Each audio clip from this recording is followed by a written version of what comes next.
향유옥합 사건이 요한복음 12장 1절에서 8절이거든요. 그런데 바로 앞에 11장 57절이 예수님을 죽이려고 유대 종교 지도자들이 지명수배를 내렸어요. 누구든지 예수 있는 곳을 알거든 신고하여 예수를 체포해서 처형하려고. 그리고 향유옥합 사건이 끝나면 9절에서부터 나오는 내용도 많은 사람들이 예수를 보려고 왔는데 죽었다가 살아난 나사로 때문에 더 많은 사람들이 예수님을 믿게 되니까 이제 나사로까지 죽이자, 이런 모의를 하고 있었던 이 샌드위치죠. 향유옥합 사건은 예수님을 죽이려고 하는 유대 종교 지도자들에 대한 내용 사이의 한복판에 향유옥합 사건이 요한복음에도 위치되어 있어요. 오늘 본문에 보면 네 부류의 등장인물들이 나오거든요. 유대 종교 지도자들, 예수님의 제자들, 마리아, 그리고 예수님. 이 네 부류의 등장인물들이 한결같이 억누를 수 없는 감정을 드러내고 있어요. 향유옥합 사건. 여러분, 2000년 전에 여성들이 공개적인 장소에 나가는 게 굉장히 쉽지 않은 일이에요. 근데 마리아는 지금 향유옥합을 깨뜨렸고 자기 머리를 풀어 헤쳐서 울면서 예수님의 발을 닦아주는 이 행동 자체가 지금 마리아 마음속에 뭔가 억누를 수 없는 감정이 지배하고 있는 거잖아요. 300데나리온이라고 그랬는데요. 제자들이 딱 봐도 300데나리온 정도. 1데나리온이 당시 노동자의 하루 품삯이에요. 지금 하루 일당이 얼마나 될까요? 10만 원만 잡아도 3천만 원이에요. 그러니까 엄청난 액수의 이 돈을 수천만 원짜리 향유를 깨가지고 그냥 붓고 끝내버렸어요. 마리아가 그런 행동을 한 데는 그의 마음속에 뭔가 억누를 수 없는 격한 감정이 지금 지배하고 있는 거잖아요. 그 모습을 보면서 예수님의 제자들도 남한테 한 것도 아니고 예수님한테 했는데 좀 기분이 이렇게 상할 수도 있고 뭐가 좀 자기들 생각과 일치하지 않을 수도 있지만 예수님한테 향유 부었다고 그렇게 격분을 쏟아내는 예수님의 제자들도 지금 그 행동과 사건에서 억누를 수 없는 감정의 지배를 당하고 있죠. 유대 종교 지도자들도 마찬가지죠. 예수를 죽이자, 감옥에 넣자, 몇 대 때리자가 아니에요. 죽이자예요. 죽이자. 유대 종교 지도자들도 억누를 수 없는 감정의 지배를 받고 있어요. 예수님도 그렇고요. 그래서 향유옥합 사건을 묵상하다 보면 뭔가 등장인물들이 다 참지 못하고 격분하는 사랑과 증오, 또 헌신과 분노, 이러한 모든 행동들이 억누를 수 없는 감정이 지배하고 있어요. 우리 한 사람씩 좀 찾아보겠습니다. 유대 종교 지도자들입니다. 마가복음에 보면 이틀이 지나면 유월절과 무교절인데 대제사장들, 서기관들, 대제사장들은 당시 유대 종교 최고 지도자들이죠. 영적인 최고의 지도자들이고, 서기관들은 성전이나 회당에서 성경을 필사하고 연구하고 가르치는 율법 교사들이에요. 성경에 대해서 가장 해박한 지식을 가지고 있는 사람들 서기관들이에요.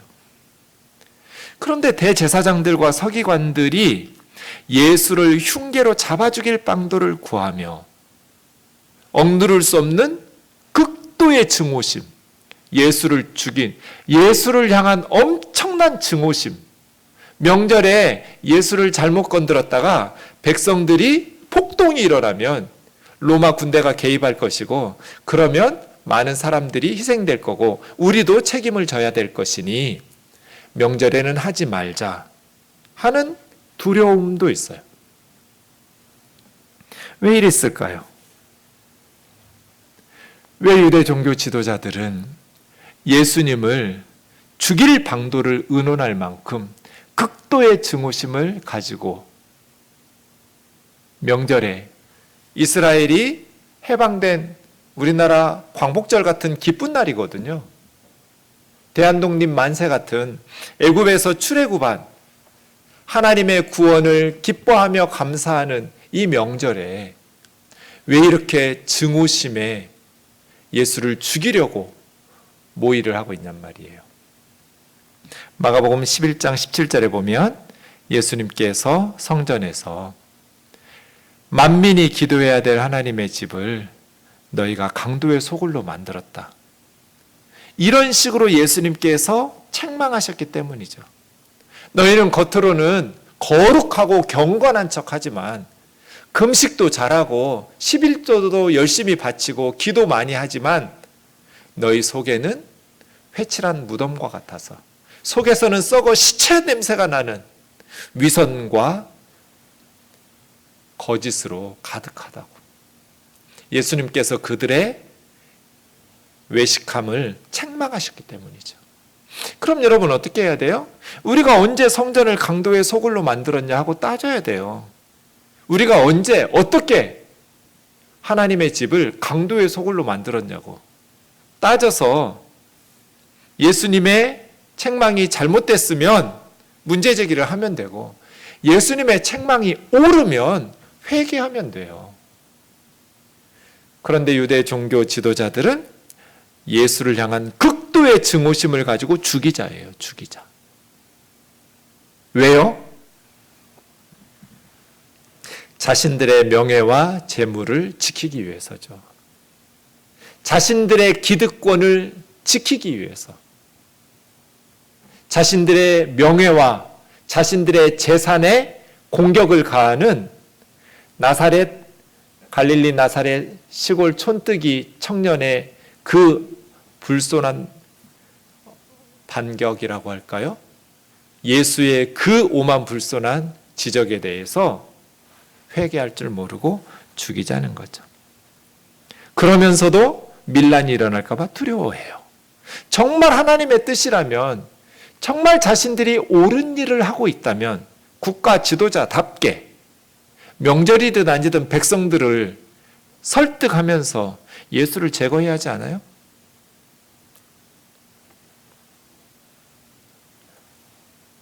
사랑하는 자매 형제 여러분, 한국 교회의 지도자들은 어떨까요?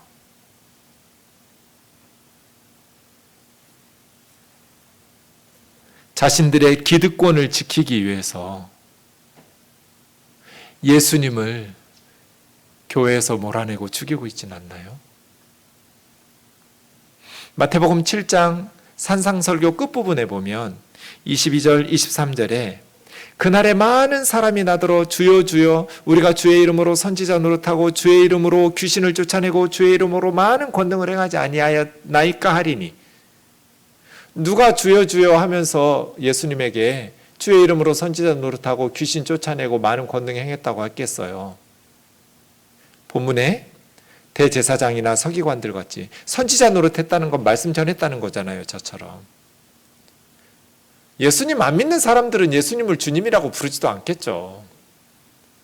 예수 믿는 사람들 중에 주의 이름으로 선지자 노릇하고 귀신 쫓아내고 많은 권능을 행했지만 주님 뭐라고 말씀하세요? 그날에 내가 밝히 말하리니 내가 너희를 도무지 알지 못하니 나를 떠나라. 그러니까 우리가 예수님 아는 게 중요한 게 아니고요. 예수님이 우리를 아시는 것이 중요한 거예요. 내가 예수를 아는가 하나도 안 중요해요. 정말 중요한 건 예수님이 나를 아는가. 불법을 행하는 자들아 나를 떠나라. 내게서 떠나라. 유대 종교 지도자들이 자기들이 지옥에 간다고 생각했을까요? 안 했을걸요. 날마다 예배하는데요, 설교하는데요, 기도하는데요, 성경 연구하고 가르치는데요. 대제사장들과 서기관들이 하나님을 위해서 예수를 죽인다고 생각했을 거예요. 자신들은 하나님의 종인데 자신들의 죄악을 책망하니까 그 책망하는 사람들이 사탄의 무리라고 생각하고 그러한 예수는 죽일 방도를 찾아야 된다고 생각했을 거예요. 그러나 AD 70년에 로마에 의해서 예루살렘 성전은 돌 위에 돌 하나도 남기지 않고 다 무너졌고, 하나님께서 그들의 죄를 심판하실 때 그들의 기득권, 그들의 명예와 재산은 그만두고 그들의 생명도 유지할 수 없어서 하나님의 심판으로 무너지게 되었죠. 두 번째, 4절부터 보시면 제자들이 나옵니다. 제자들도 억누를 수 없는 감정에 향유옥합을 보면서, 깨뜨리는 그 향유옥합 사건을 보면서 억누를 수 없는 감정에 지배를 받습니다. 요한만 기록하고 있는데요, 가룟 유다가 300데나리온을 팔아서 가난한 자들에 주지 않았느냐고 책망했다고 말합니다. 300데나리온 말씀드린 것처럼 노동자의 300일의 품삯입니다. 안식일에 일 못하는 걸 빼면 거의 1년치 하나도 안 써야 돼요. 거의 불가능한 서민들이 모을 수 있는 액수가 아니에요.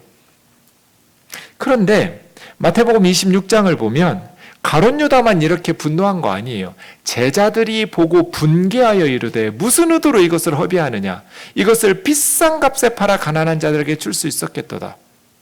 가룟 유다 같은 사람은 재정 담당이니까 머리가 좋으니까 300데나리온 이렇게 말했겠지만 다른 제자들도 보고 분개했어요.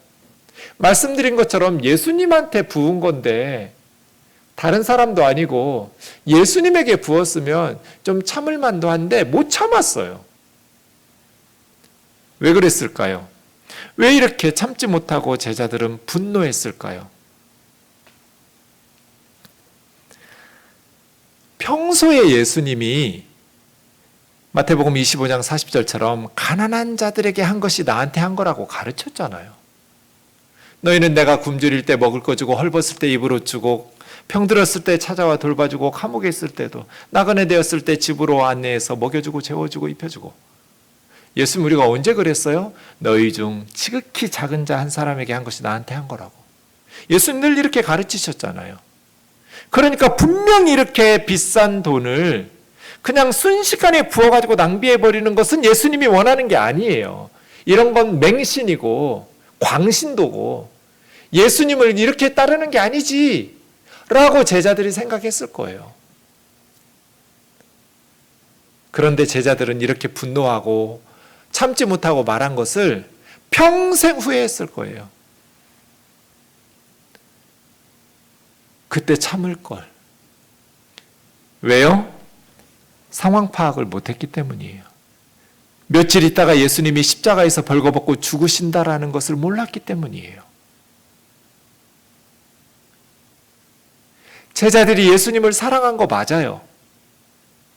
그런데 지금 어떤 상황인지 분위기 파악을 못했기 때문에 향유옥합을 깨뜨리는 마리아에게 참지 못하고 분개하면서 책망한 거예요.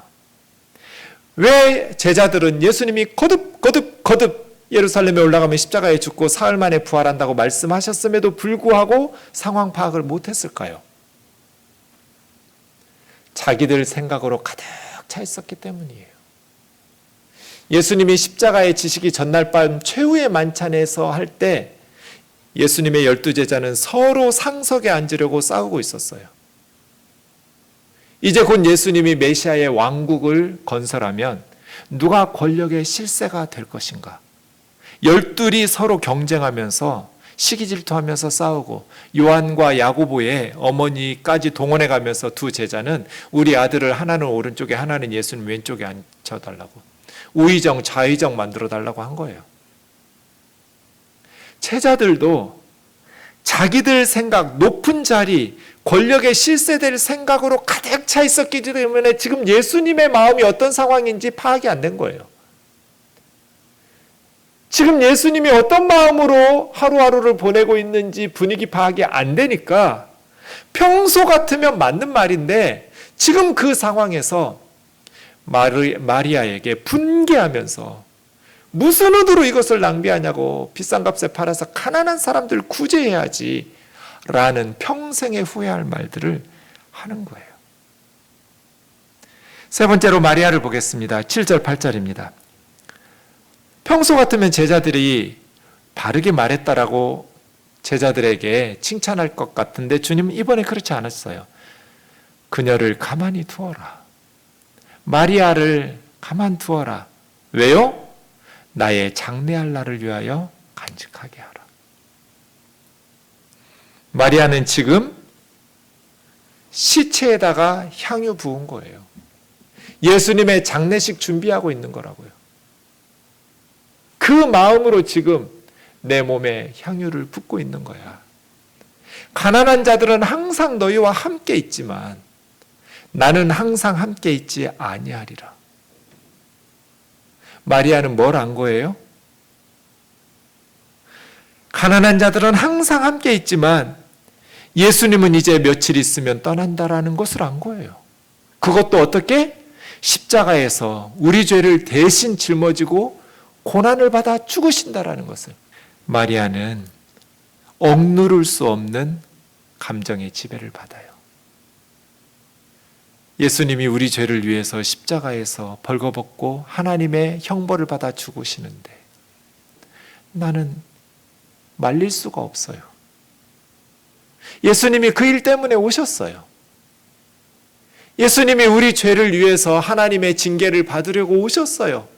그것이 구약의 선지자들이 말씀하신 바이고 예수님께서는 말씀을 통해서 그 구원의 역사들을 말씀하셨어요. 제자들이 높은 자리를 꿈꾸고 있을 때 마리아 혼자만 십자가 사건 이전에 유일하게 예수님의 십자가 사건을 제대로 이해하고 예수님과 함께하고 예수님을 위로하려고 했던 사람이 마리아예요.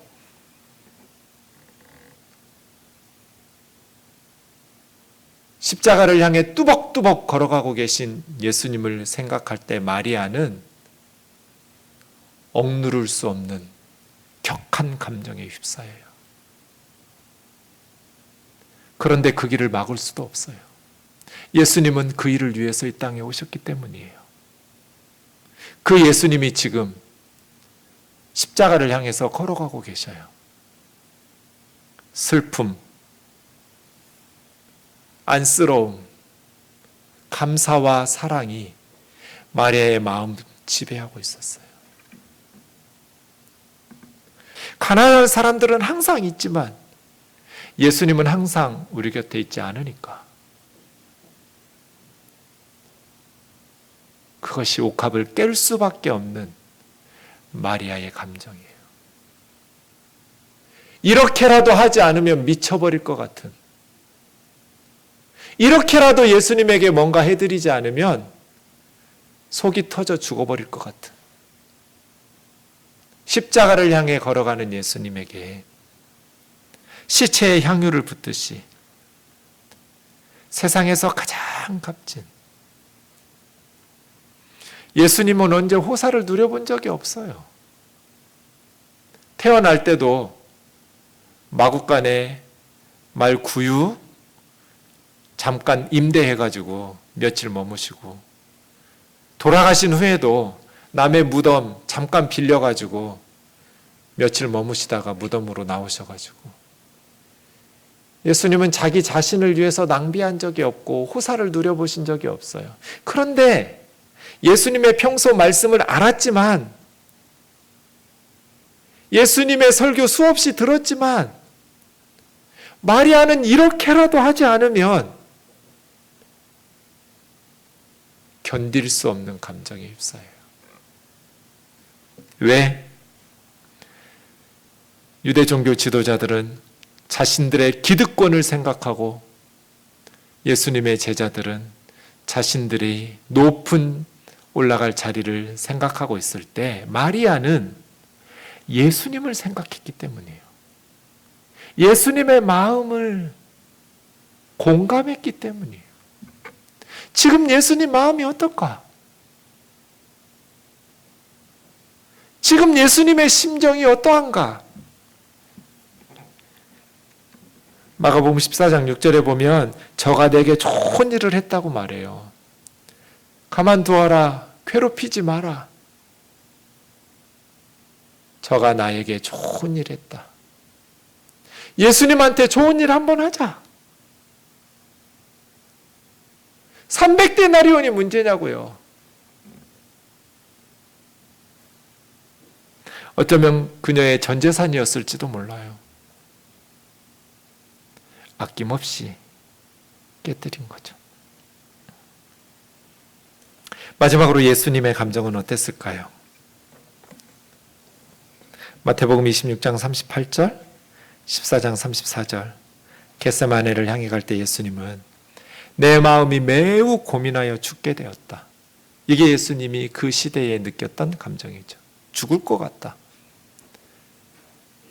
나를 위해서 기도해다오. 나 지금 죽을 것 같다고. 예수님은 십자가를 앞에 두고 그 일 때문에 오셨음에도 불구하고 죽을 것 같았어요. 수치스러운 것, 고통스러운 것, 그것보다 더 큰 고통과 두려움은 하나님으로부터 버림받는다는 것. 하나님의 저주를 받아서 하나님으로부터 분리된다는 것. 할 수만 있다면 이 잔을 내게서 옮겨달라고. 이것이 예수님의 상황이었어요. 근데 딱 한 사람, 마리아가 예수님을 위로했어요. 울면서 자기 머리를 풀어헤쳐서 예수님의 팔을 닦고 있는 거예요.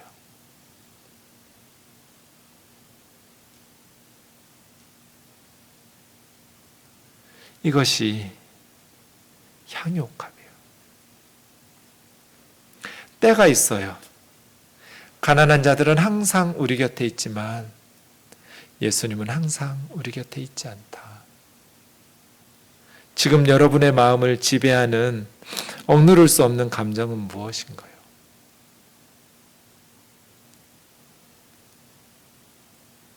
이게 낭비 같지만 유일하게 예수님에게 쏟아부었던, 그래서 저는 거룩한 낭비라고 부르는 사건이 향유옥합 사건이에요. 우리는 언제 한번 예수님을 위해서 거룩한 낭비를 한 적이 있는가? 내 삶 속에 마리아처럼 예수님에 대한, 예수님의 마음을 읽으려는 그러한 공간이 내 마음 속에 있는가? 가난한 자들도 있고 자신의 높은 자리나 내가 누리고 있는 부귀 영화와 명예와 권력, 이러한 것들은 내 마음에 가득한데 예수님이 내 마음 언저리 어딘가에 예수님이 있어서 나는 예수님을 위해서 거룩한 낭비를 하면서 살아가고 있는가? 교회다가 헌금 많이 하라는 거 아니에요. 여러분의 삶이, 그리고 저의 삶이 마리아처럼 예수님을 향했으면 좋겠어요. 왜냐하면 예수님이야말로 가장 거룩한 낭비를 우리를 위해서 하신 분이잖아요. 예수님이 저와 여러분을 위해서 가장 거룩한 낭비를 하기 위해서 십자가에 오르신 분이니까.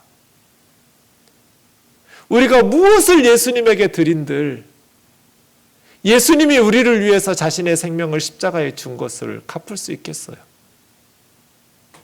예수님은 날마다 우리를 위해서 아낌없이 거룩한 낭비를 하고 계시는데 우리는 예수님에게 드리는 그 작은 헌신과 섬김도 아까워하면서